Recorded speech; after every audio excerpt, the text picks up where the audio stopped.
Now we'll be learning about the structure of cilia. Cilia is the plural form of cilium.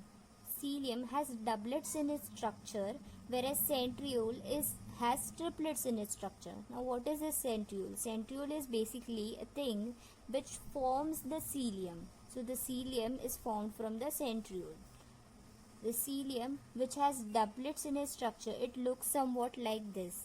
So it has 9 microtubule doublets. So these doublets are there and such 9 pairs are there. And also 2 central doublets are there. As you can see here, there are 2 central doublets. Now, those central doublets are both complete. These are complete. Whereas the 9 microtubule doublets of these, each pair has one tubule A which is complete and one tubule B which is incomplete. So this is complete, incomplete, complete, incomplete. So AB, such tubules are there in each pair, each of those 9 pairs. Now about centriole. Centriole has triplets in its structure. So 3 such 9 groups will be there. And there is no central there's a central hub which just joins it. There is nothing, no microtubule in the central part. And there's a note here that both cilia and centriole, that is the cilium and this centriole, both of these are formed of microtubules. The microtubules look somewhat like this.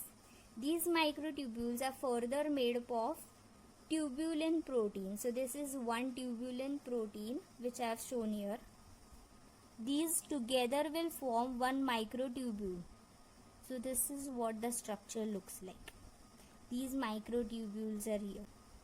The cilium has dynein arms and nexin links and radial spores in its structure. So these dynein arms, on ATPase activity, these can move from tubulin to tubulin.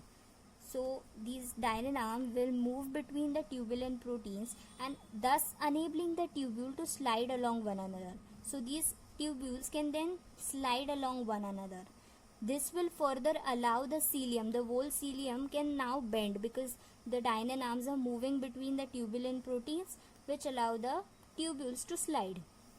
And these nexin links and radial spores, so nexin links and radial spores which are between them, they on enzyme digestion and ATP exposure will also allow the doublets to slide lengthwise. So these doublets can now slide lengthwise and they can go up to 9x their length. So this was all about the structure of cilia and centriole as well.